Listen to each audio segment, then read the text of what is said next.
were having so much fun there. We were. Excellent. Welcome back, everybody. We were having so much fun. We tried the system here, and they kicked us off. They said, you guys are just having too much fun for Facebook World. So we're back again, round two, and hopefully people will tune into this one as well. I'm going to give Angie a second to share this on her wall. And yeah, you go ahead and do that right now. I'm going to give the intro again. That'd be great. Sounds good. Awesome. Thank you. So welcome, everybody. Glad you're on board. And yeah, so we've got a very special guest tonight, and that's Miss Angie Bell Dairou. And she is a therapist. She is a satir therapist, a family systems specialist, and SRI facilitator. She's got a ton of different skills and tools in her back pocket. And we're hoping to glean as many as we can tonight. And without any further ado, Angie, welcome to our program. Thanks very much. Yeah. You're welcome. You had asked me before we had lost connection about a little bit about how I got into this business. Yeah, and I want to hear it again. It was a fascinating story. Yeah, it was 20 years of experience. Everybody missed it. It was so exciting. It was. It was pretty fascinating for sure. So you tell your bit. I'm just going to look down here so I can share a little bit on my Facebook page, but you go ahead. I'm listening to you. Yeah, sure. That's fine. You know, what I was sharing was I have been a therapist for 20 years, but I never planned on being a therapist. It was a bit of a windy road for me, which is very, very true of a lot of people when it comes to a calling. You might not know at a young age what exactly it's going to look like. But for me, I was always fascinated by communication. And when sometime during the time of high school, when I was a teenager, I decided that I wanted to be a speech therapist. So I was originally trained as a speech therapist. My undergraduate degree is in speech language pathology.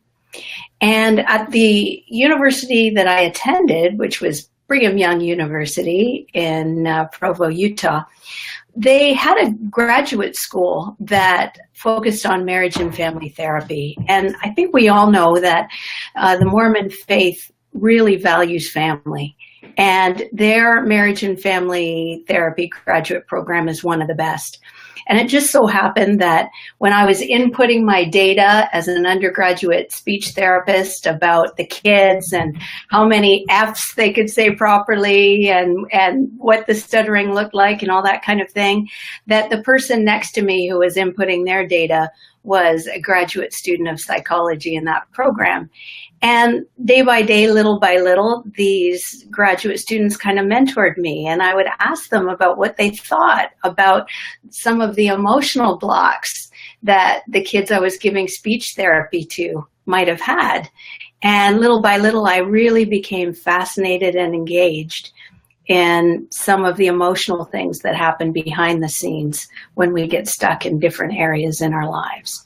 And as I was mentioning to you before, that led to me being trained as a counselor, which led to me being in private practice. And in private practice, you hear a lot of people share a lot of difficulty and pressures and stressors about what they experience at work. And from that place, I've always been a lifelong learner.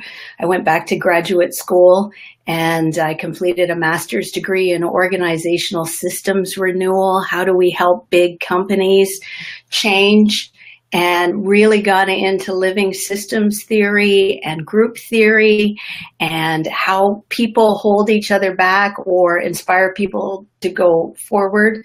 And that led to, one thing led to another. That led to 10 years of working in China, helping leaders treat their people like human beings, learning to lead from being an inspiring leader and encouraging leader rather than instilling fear in people. In China, I worked with Caterpillar, I worked with Nokia Siemens networks, I worked with Ericsson, I worked with Maersk, the biggest shipping company in the world. Just a wonderful time of working with just the top people in business there. And eventually I Miss Canada. Who doesn't? And my husband and I moved back here from Seattle, Washington. And about 8 years ago, I established a private practice right downtown Bloor and Spadina. And for the past 8 years, I've been helping professionals open. I had one business leader. I helped to open 1,000 stores over a year's time. Some professional athletes, some people in medical and healthcare. I just really am passionate, not about fixing anxiety and depression. I'm sure we'll talk about that more because I have some really distinct views about that, but on learning to use your stress, learning to use your suffering to not only learn about yourself, change the trajectory of your family patterns, and really receive the vitality and abundant life that you were absolutely born to live. Be the person that you came to this earth to be. That is my bigger goal and has been for years. And I think everything that we deal with in mental health can be used towards life purpose stuff. So that's 20 years in a few minutes. You did great. Thank you. You did great twice. Well done. Well, it's quite a journey, and we're going to build on that for sure. I'm seeing a lot of people jumping on board. That's great that you guys have found us. And as we go a little bit deeper here, Angie and I want everybody who's tuning in today to know that you are part of the collective. This is a conversation, yes, between Angie and I, but it's also a conversation between everybody who's here. So we'd like to hear from you, and just drop your name and where you're tuning in from. This is pretty cool technology. We're beaming out around the world here tonight, and so we'd love to hear from where you're at. I know there's people in Ontario tuning in, on Quebec, BC. We want to get your names on board and come be part of our field here. So, Angie, where I wanted to start with was looking at the family dynamics. You know, there's something we all have in common, that we're born into a family, and our family has certain characteristics, traits, habits that we learn, and they become kind of what's accepted, I guess. For sure, and maybe even what's celebrated.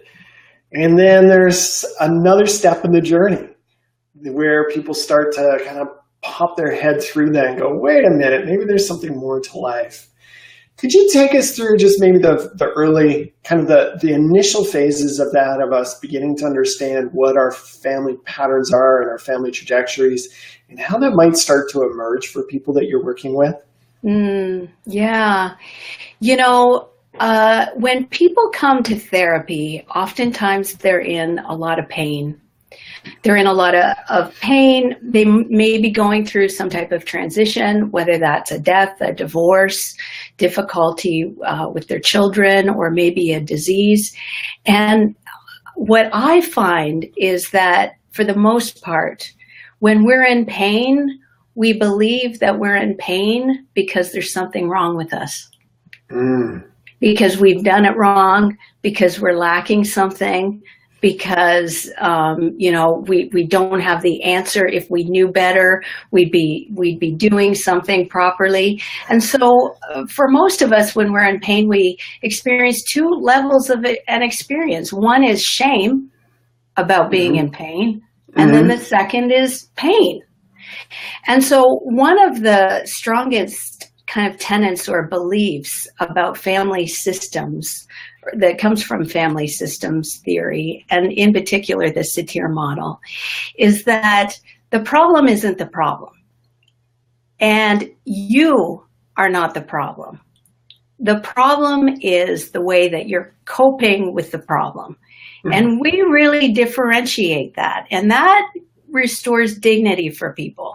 That just because you're suffering doesn't mean that you're defective in some way. That's really, really important. We say, you're not the problem, the coping is the problem. Now, how does this connect with families? Well, we really believe that a big part of the way that you cope, which is largely unconscious if you're in suffering, had to do with what you learned in the family that you grew up in. And so a lot of our coping patterns begin when we're quite young, and they're in response to an environment. And there are some very predictable ways of coping that we see in people that we work with when we do satir therapy. So would you like to hear a few of the most common? Yeah, let's hear it. Yeah. So under stress, some people will resort to blaming. Mm-hmm. They look for the person who did it wrong. So if you think about the family you grew up in, there might have been a person who under stress or when they were scared or when they were feeling helpless, they would be looking for someone to blame. So blame is one of the most common. And blame is one of the most common coping mechanisms for people with leadership energy. There's not too many of my CEOs that don't have a blaming coping pattern. Right? And coping patterns come along with strengths too. So people who tend to blame tend to really have high expectations. That's a strength that they have. Now, here's something interesting. If I have a blaming coping stance, it's not very likely that I'm going to marry someone who also has a blaming coping stance. Okay. It doesn't really happen that way. The other thing that happens in families is we somehow unconsciously create balance. We kind of fall in unconsciously to these roles. We call them family trances. So the second most common way of coping that people have is people pleasing. Definitely. Not common in Canada. No, not at all. Yeah. Everybody thinks we're nice, but hey, people, hey, world, we're in a coping pattern. I'll have you know that, right? Mm-hmm. People-pleasing business, yes, for sure. That's right. And so, we've got coping, we have blaming. Here's another one that's really common, problem solving. So I step into analyzing, theorizing, thinking, philosophizing, a lot of my, I hate to kind of use a stereotype, but a lot of my engineers in Asia would use this type of coping. And when we're in the problem solving type of coping, oftentimes we're really disconnected from our own feelings and from other people's feelings too. And we can become experts at our profession, but fulfillment is another story. Mm-hmm. So just to round it out, the last type of coping that's the most common that we pick up in our families to balance things out is all out. I'm the fun, funny, entertaining person. I'm distracting from stress. So that's your kind of your family clown, your partier. Is there a problem here? Let's just go out and drink. Hey, how about another vacation? Get out the credit card. Woohoo. So that's kind of the last most common. And, I mentioned that people who placate or people please tend to end up in relationships with people who blame. Well, people who are the partiers tend to end up marrying or being in relationship with people who are the problem solvers.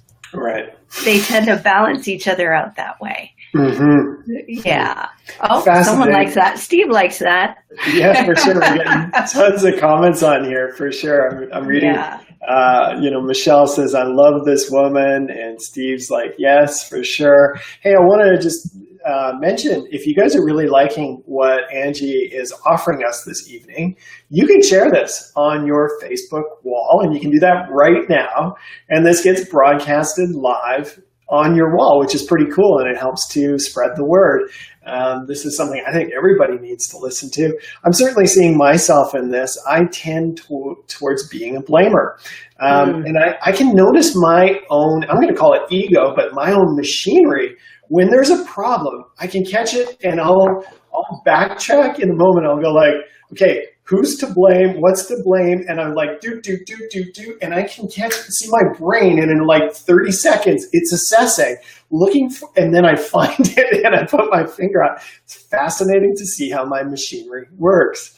And I'm curious, is that part of like own being, or did I learn that from my parents? Is that from the family structure, or is that more my own personality?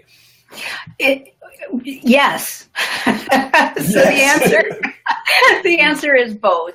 You're going to have some strengths, some resources, just some of your essence that you were born with that's going to make you more likely be someone who blames. I definitely have a combination in my coping of some blaming and some problem solving. When you have this combination of blaming and problem solving, we have really good reasons why you're a piece of shit when we're in our blaming phase. Oh, goodness. But then, of I'm course, not quite that sophisticated. But then if you look at the family system, you know, the conditions in the family system that support someone to be in blame is when in the family, there's kind of a little bit of perfectionism. You know, there's a right way to do it. What's the right way to do things? Being afraid of making mistakes.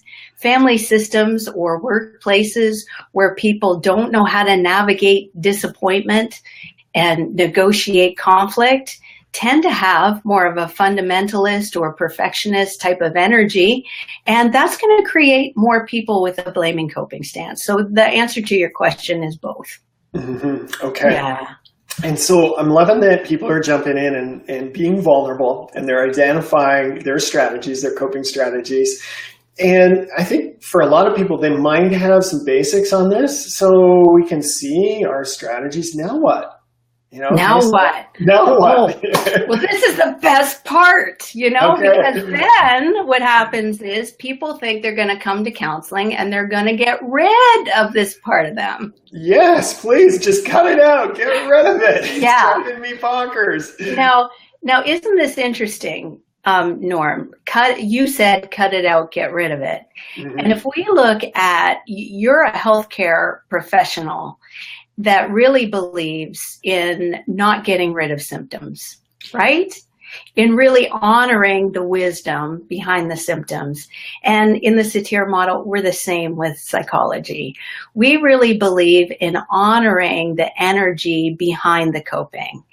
So if we look at your example of blaming, if you have a problem and you're looking for, let's say you said to someone who worked for you, you know, if you had only done that right, then I wouldn't be in this distress. If I were counseling you, if I were working with you, I'd want to know what's the wisdom behind this blame. I'd ask you some questions like, you know, if let's say your employee was a he, let's call him Bob. You know, if Bob had done it, quote, right, then what would he have done? And then you'd have that very clearly in your mind because you've probably gone over it a million times as you've thought of it again and again. And then I'd say, well, if he had done it right, then what would you have that you don't have? Okay, right. And then if you had what you don't have, if you had that, I mean, we all have this story in our heads about if we had what we don't have now, if we had it, then the next level down is what would you be experiencing on the inside if you had it? So when I'm working with someone who blames, okay, if my husband picked up his underwear off the bedroom floor, what would you have? You know, well, I wouldn't have to pick it up. Okay, well, if you didn't have to pick it up, how would you feel? How would you see yourself? How would your expectations of yourself be different? What would be different in your schedule? What would be different in the way he saw you if he picked it up? And then all of a sudden, we can see that oftentimes when we're in a blaming place, we're looking for a certain state. Mm-hmm. You know, we're looking for a certain state of fulfillment. Of peace. But we've convinced ourselves that the only way that's going to happen is if the other person does what we want them to do. Mm-hmm. So it's really important to get to the bottom of what is the state that you're after. And maybe there's another way to achieve that state on the inside that's different than your employee doing it right or the husband picking the underwear off the floor. Because the thing is, Norm, the more we focus on wanting the other guy to do it differently, the more we increase our helplessness on the inside, because we can never control whether the other person does it right or does what we want to do. And the more we focus on things we can't control, the more insane we get. I can vouch for that one. I got you there for sure. So what you're suggesting then is to take a moment and to look at whatever the pattern behavior is and to ask, so what are you getting out of that? What is the essence that you're looking to fulfill? And then from there, develop new strategies to achieve that in a more constructive way. Am I getting that right? You are, in a big part of this. I mean, this brings another level into it, is if you want to live your life purpose, then you have to develop a consistent practice of assessing what you can and cannot control. And you have to grow up and take responsibility to put your efforts towards what you can control and begin to stop ruminating and obsessing on all the shit that you cannot. And excuse me for the language, but I'm pretty passionate about this. When we go on and on, we share Facebook things about things we can't control, and can you believe that so-and-so did this, whether it's a political figure or your neighbor or a family member? The more we focus on things that are out of our control, the more the helplessness and anxiety and disappointment increases, and the vitality is going right out the window. And so where does fear fit into this? Oh, good one. Good. Excellent. Good question. If you want to meet your potential, you have got to learn how to manage your fear. Okay. A lot of people in the healing and personal growth communities have this saying that, you choose love instead of fear. And I don't find that particularly helpful or practical. This is what I encourage people to do, is get to know what your fears are, because most of us are walking around with fear all day long. I know even for me today, I had a ton of fear. I had a pretty packed schedule. I had Skype clients for most of the day, and then I had to drive about an hour to pick up a friend, and I wanted to take them to a great chiropractor like yourself, and I wanted to then have dinner with them and get back and get my technology working. So I was running a bunch of fears. What happens if I'm late? What happens if the computer crashes? What I try to do and what I help people to do every single day with my work is start to write down all those fears. I'm afraid I'm going to be broke at retirement. I'm afraid I'm not a good parent. I'm, afraid that my health isn't what it should be. And again, start to sort out what parts of those fears you can control, you can impact, you can have an influence on the outcome, and what parts of them are you running the fear all the time, but you can't do anything about it. And when you start to take action and focus and really take responsibility for doing something about those fears, you're going to feel empowered like you never have been empowered before. I guarantee it, because as soon as you face a fear and make an impact and make a change and feel the resolution around that, you're going to want to do it more. Awesome. Excellent. The roller coaster of life. I'm thinking of Peter Gabriel right now. He, for sure, the artist, one of his albums, a song, Darkness. And in it, he sings, "I may still have my fears, but my fears don't have me." And I think that just really sums this up, is like the idea of being fearless or just not choosing fear and choosing love. I'm with you on that. I think it's erroneous. I think fear is going to come up when we are expanding, when we're playing on our edge when we're, going into new territory. And it's, how do we ride with that fear? How do we make friends with that fear? How do we dance with it? And so mastery of our fears is a huge game of life for sure. Yeah, I mean, just in real time right now, Norm, like, have you ever had the experience where you had to face a fear that you didn't want to, and just life forced you right into it? Absolutely. And I find that the more I resist fears, the more they get bigger, and it's like, if I put it off, they're not going to go anywhere. I can sweep it under the rug or just ignore it. But sooner or later, it's like, oh my goodness. And then exactly as you're saying, what I marvel in is when I face it, and also with my clients, when they finally get the gusto of, okay, let's address this thing. It's so often smaller than I thought. Yeah. It's like, are you kidding me? That was it? And then the wake of feeling empowered afterwards is so, huge for sure. So. Yeah. And, there are people watching right now that are going through something that's going to terrify them. There are, every single day we have people being laid off. People are afraid that their kids aren't going to be safe, right?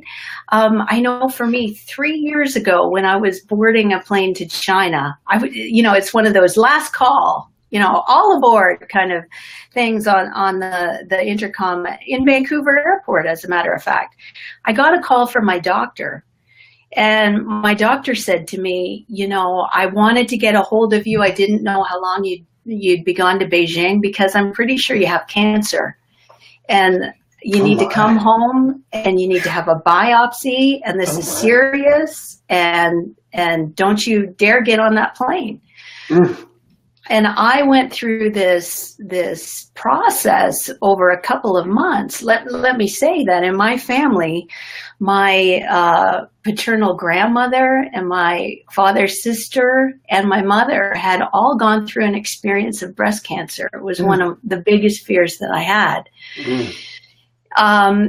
And I went through this process of really facing a health crisis and really going through an experience that I did not want to go through whatsoever. And I have never experienced anything so empowering. Wow. I learned about the people that were there for me, the people who weren't, the healthcare practitioners that could be present with my fear, the ones who wanted it to go away. I learned about ways that I was wasting my energy. I was terrified to let people down. That was probably, I would have rather have gone through a major illness than to let people down. My doctor said to me, if you have to go through a long-term treatment, where do you want to have treatment? And my first thought was somewhere close to the office. And as I was saying that, I was like, I got to give my head a shake. This is not sane.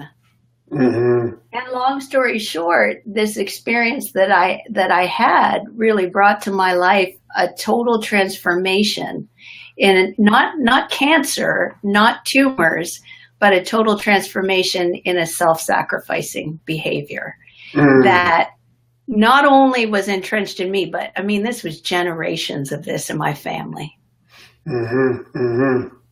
I get so excited about what's possible for people.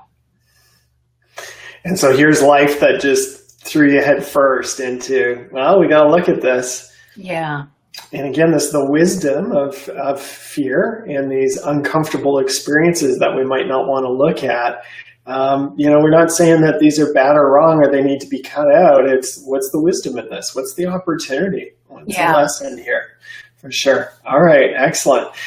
So much more to talk about. Yeah. Yeah. We're going to be on all night, Norm. This is now a marathon. It is. Now you marry this with somatic work, which is pretty cool. You've learned some SRI work, which of course is the counterpoint to NSA, to network chiropractic. Yeah. And I would love to hear from you a little bit more about the somatic and how this fits into satir work and family systems. Yeah. Well, I noticed a phrase that you just used that's so powerful, and you talked about facing the fear. One of the things that we know, this is cutting edge when it comes to psychology and neuropsychology, about helping people change, is that in order to help people change, we have to help them experience the fear. That's what we mean by facing the fear. Not talking about it, not analyzing it, but experiencing the energy of that fear, because that's motivating. It's one thing to say, you should stop yourself. Oh, I'm in a self-sacrificing type of pattern. Maybe I should put myself first. It's another thing to experience that I might not be around on the planet unless I get a little bit more balance. So that's really important. I mean, when I want people to know that if you're choosing a healing practitioner, if you're choosing a counselor, you want to pick someone that can help you experience these emotions, not just analyze or talk about them. And that brings us to the somatics. And that's really the power. I am, as we know, in love with network spinal analysis, the modality that you practice. I started as a client or patient in 2003, one of the most powerful modalities there is. And I do practice kind of like a companion modality to that called somato-respiratory integration.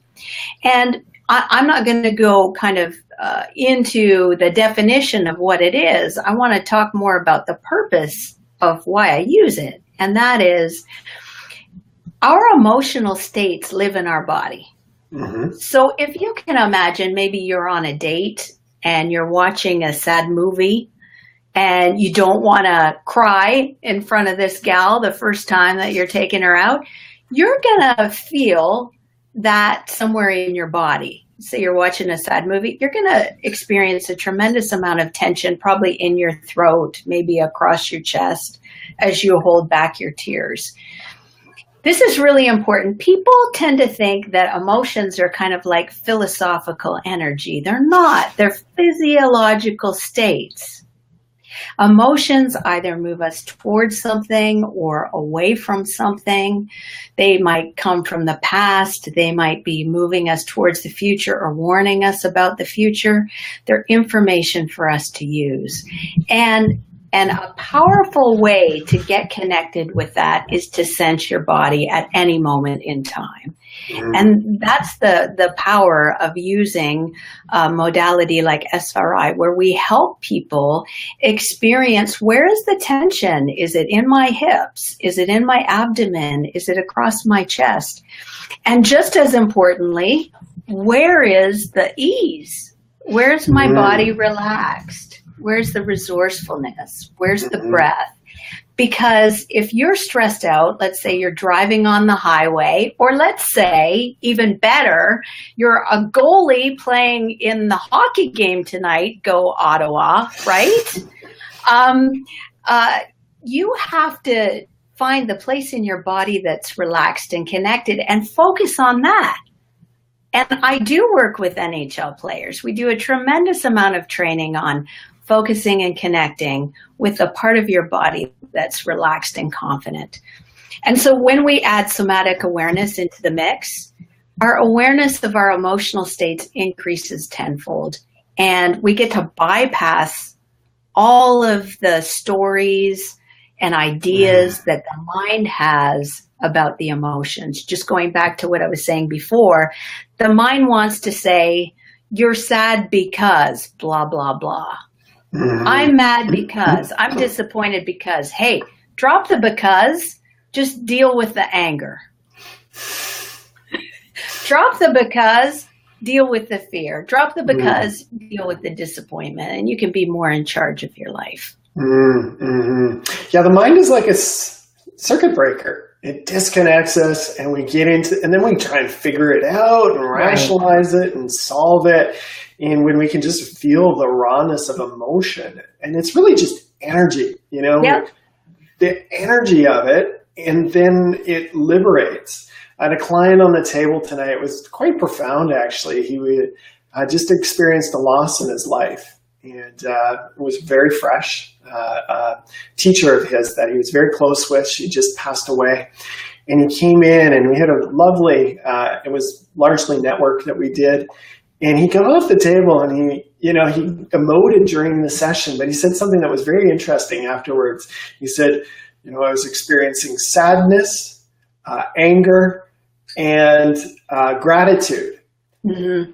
And each one of them, I could see his mind kind of starting to hook into one of them and wanting to make something about it. But he shared it in such a way that, because he had experienced all three of those in such a real way, it was kind of this hodgepodge of emotion. Like there was a little bit of this and that. And that's what I find to be so true about emotion. When we feel it, it's just the energy we're looking to experience. Mm-hmm. And if we experience the energy, it shifts and it changes and it morphs. And there's many different flavors of it. Yeah, absolutely. Think about little kids. Little kids get emotion. They know how to do emotion before we kind of get a hold of them and brainwash them a little bit. If you look at a little kid that wants a chocolate bar, a 2 or 3 year old wants a chocolate bar in the grocery store and we say no, they lay and they stamp their feet for, oh, you're back. Did you freeze? I'm here. Right. Fun stuff. I was just saying about how little kids deal with emotions. And this broadcast to go back into the next one. Oh, there's Angie. Oh, look at that. So we're getting tons of opportunity for me to practice not blaming. Good times. All right. Hey, we even have some people who hung on board through all that. That's great. So I have a consultant who is a online specialist, and he says that about 80% of the time things work out, about 20% of the times in the online world things don't. So those odds are pretty staggering to me, but they prove to be true. So we're back on board. I see that there are a few people still with us. That's great. And we can edit this video afterwards, so it'll all blend together. So, hey, let's get back dialed in. So we had a really good conversation going on there about fear. Yes. What do you feel is the next step in our conversation? Well, what's so cool is we didn't talk about anger. So this is perfect. We haven't touched on anger yet. I can feel it start to happen. I was like, oh, there it is. I was sweating in it. Well, I love the way the universe gives us these in the moment opportunities to practice our new tools. That's great. That's right. You're one step closer to your life purpose here, Norm. Thank you. Bless you. Okay, awesome. So anger is a little different than fear. Yeah. Usually related to blame. I find whenever I get into blame mode, I kind of tend to get angry about it, but a little bit different than blame. Yeah, this is a really important point, is we want to differentiate anger from blame. Okay. With blame, there's always anger, but you can be angry without having blame. True. So the cool thing about anger and what you just experienced with our technical difficulties is when that energy builds, it tells us about what we're wanting that's not happening. Mm-hmm. We don't have to add on whose fault is it.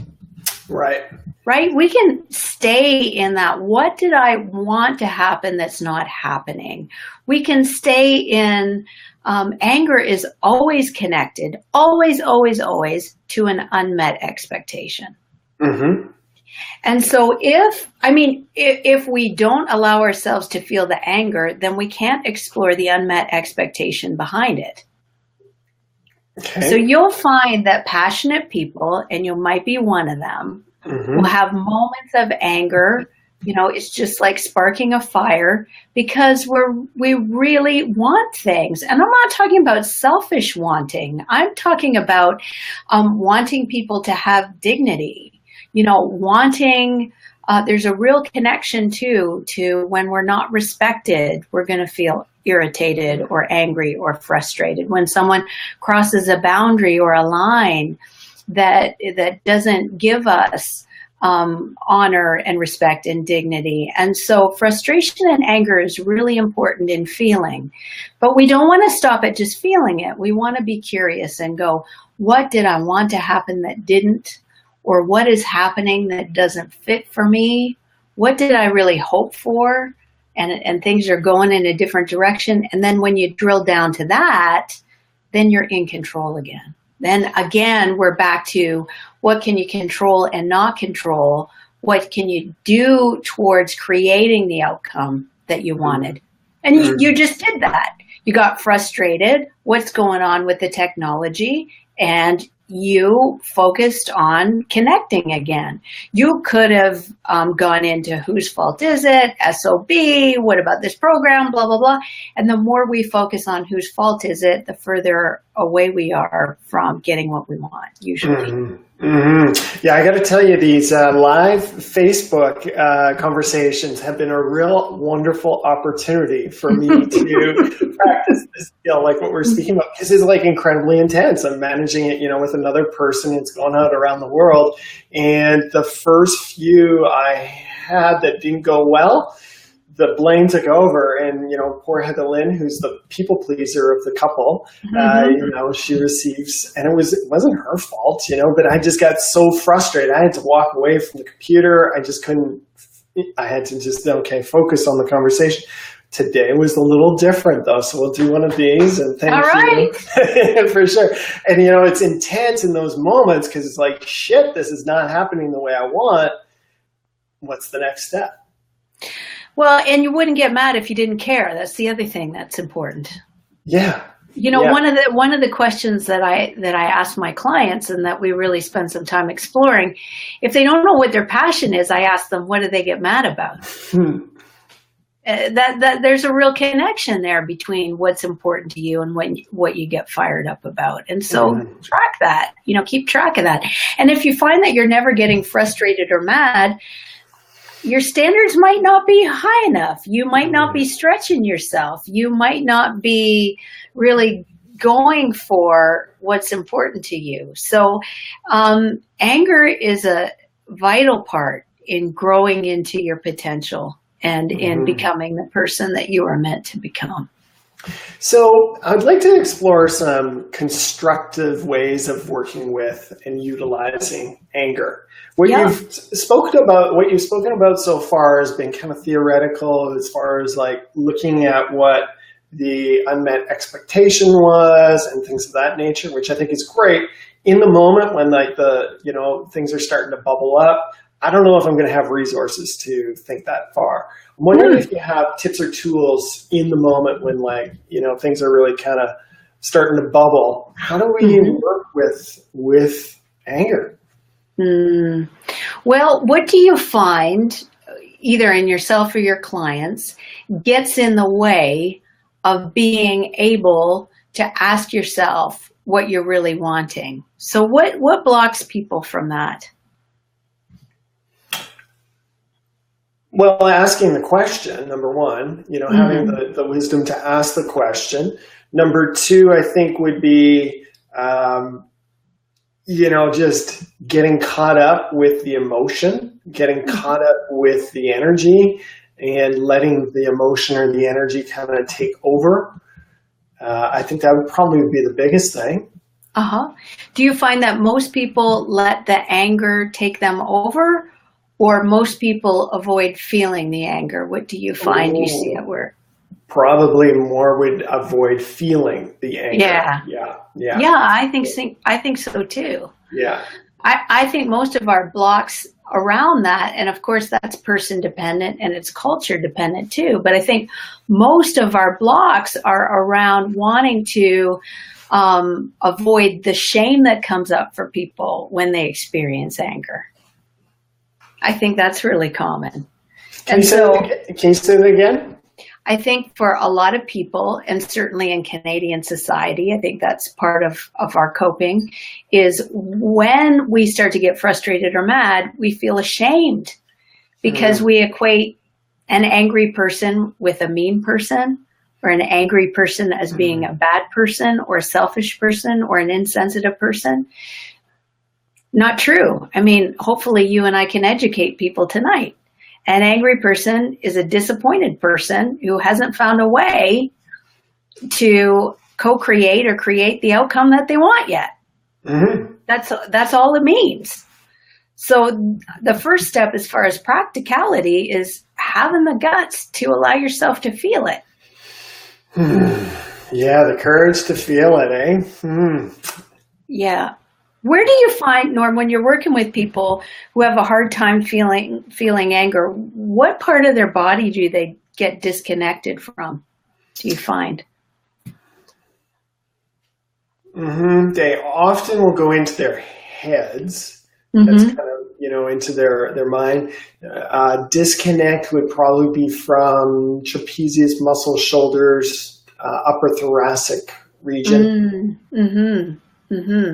And what have you found in working with people through the years helps them connect with that area of the body? For sure. Breath helps. Posturing is a big thing too. How to hold yourself and be able to work with the energy. So just letting the energy come up the spine versus, kind of dropping down into it. That's been very supportive. Yeah. So, what that kind of brings to mind for me is sometimes we're so mad that we actually have to take responsibility to reduce our tension a little bit. Anger is an extremely energized state. Sometimes we have to allow ourselves to get more mad than we usually do.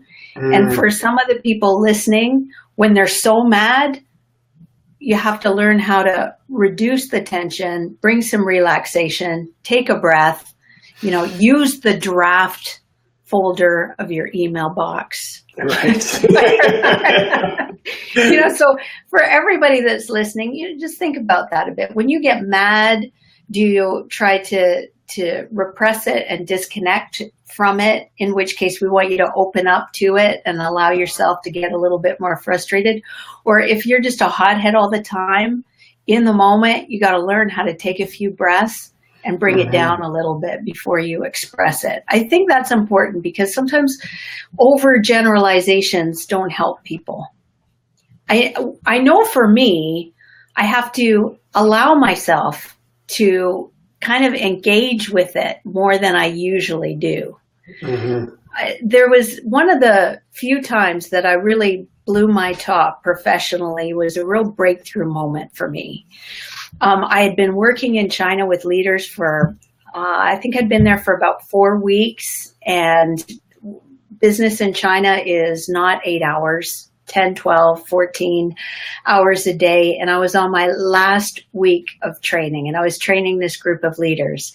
And the first day, they had tried to save money by getting a different trainer than me to teach some of the basic principles that we teach when we're helping people manage their emotions. And the person hadn't done a great job. And when I got there on day 2, my whole class was super crabby. Okay.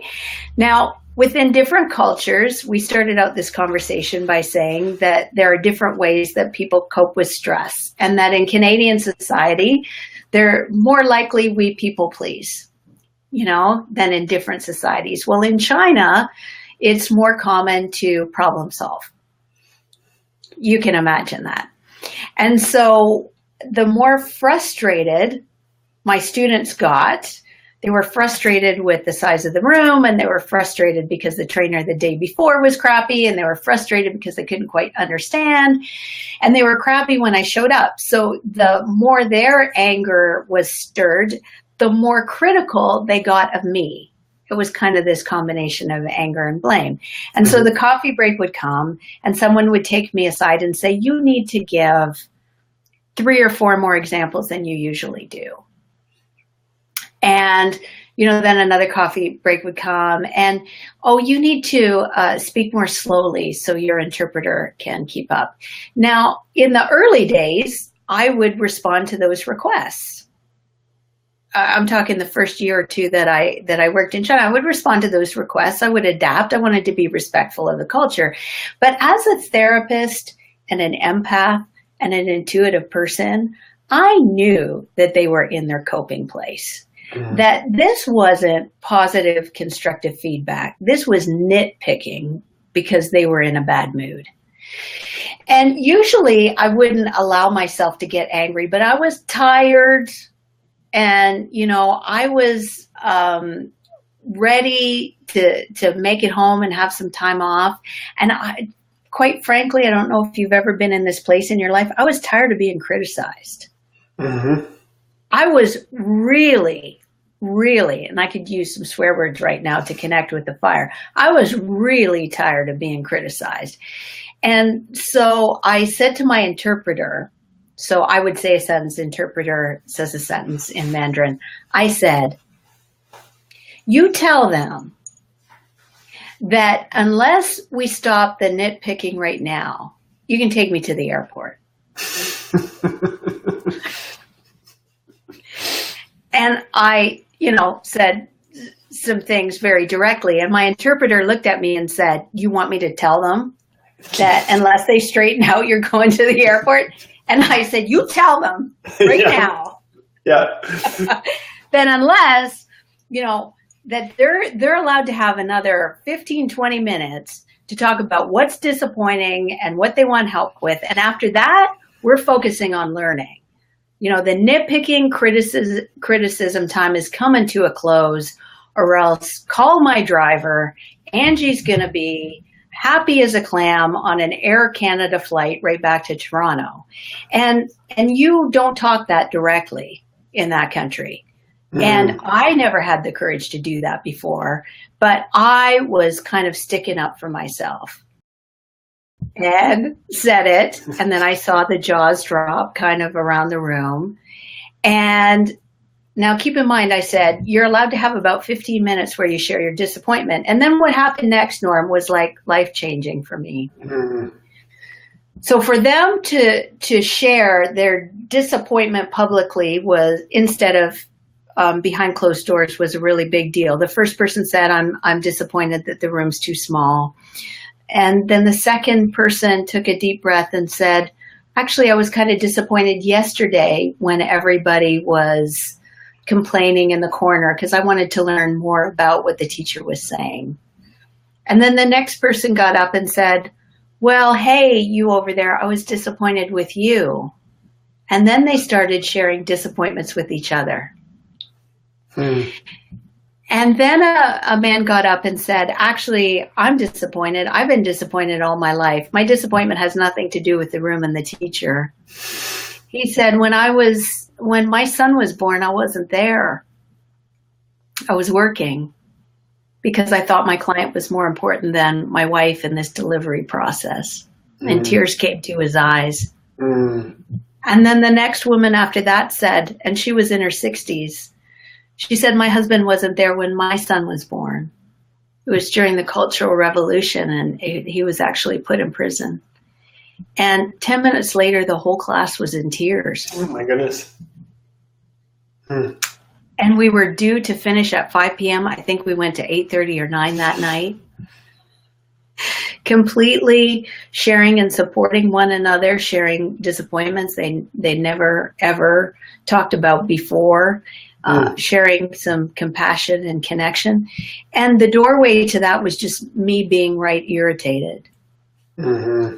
And you see this in couples too, dancing around issues, minimizing problems until someone finally has the guts to say, I'm not happy, this isn't working, we got to put it all out on the table. Anger is very connected to disappointment, and we just cannot bring resolution and healing to that until we get it out. Mm-hmm. So I really sense your vulnerability, your authenticity in expressing yourself in that moment just opened this floodgate of others, perhaps for their first time, were able to do the same. What a gift. Beautiful. Mm-hmm. Beautiful. Okay, well, we've done great tonight. Do you feel that there's any other topics that you want to touch on to kind of pull things full circle? I just want to say to people that allowing yourself to be human is so important. It's important because you're going to be more connected and better received with other people when you come from that humble, human, vulnerable place. And that's really attractive to people. We think we have to be special. We have to know it all. We have to not make mistakes. We kind of have to do it all ourselves. We think that's the path to meeting our potential and living our life's purpose. It's actually the opposite. Mm-hmm. The more you can kind of sink into your limitations, feel it, experience it, share it, the more community you're going to connect with. And when you build those relationships from the human place, people are going to want to help you. People are going to want to support you. You're going to have support and people sharing what you're doing, encouraging you and getting you business and bringing energy to the table like you haven't before. So I just want to let people know that the path to success really is more on a human level than some type of idealized, perfectionistic, make no mistakes place. Yeah. A breath of fresh air. Thank you for that. Destination human. Yeah. All right. So if people wanted to be in touch with you, Angie, how's the best way for them to get a hold of you? Yeah, well, you just mentioned it. My website is destinationhuman.com. And the next thing I've got going on is I'm going to do just a short talk on living your life purpose in Toronto on June 21st. So it's not posted yet, but you can watch the website for that. And for people in BC, I just want to encourage everyone to be connected to the Satir Institute. It's a global institute in Vancouver. The website is satirpacific.org. And their next big workshop is on caring for the caregiver. So if you're in the healing arts, or if you're helping to care for an aging parent, or if you're just a person in your family that takes care of you, there's a 2-day workshop coming up with Dr. Robin Beardsley that's going to rock. So that's satirpacific.org or destinationhuman.com. Sounds great. All right. Well, and we want to thank everybody for the comments tonight. We had a lot of great comments here. Steve, thanks for jumping in. And Jennifer, there was a lot of people who made comments throughout tonight. Thank you so much for adding to the field. And Angie, my goodness, wow, that was a full meal of wisdom and being human. Yeah. And I thank you for that. I'm going to take a lot away from this tonight for me personally. And, I think it's just always in my own way, my ego finds ways of making things complicated and convincing myself that I'm not quite enough and that I've got to create something bigger, better, or whatever. And what I hear over and over again, and I'm glad to be reminded that of tonight, is that I am enough, and just being me is what people are looking for. Mm-hmm. I think that's the message, not only for me, but for everybody else tuning in tonight. So I'm glad. Yeah. So thank you for that. A real treat tonight. Okay. Well, on that note, the innate in me blesses the innate in you, Angie. Thank you so much. You're welcome. And for everybody else tuning in tonight, this is Dr. Norm, and I'm reminding you to attune to your wisdom within and be human. Awesome. Sounds good. Thanks, Norm. Have a great night. Bye-bye. Bye, everybody.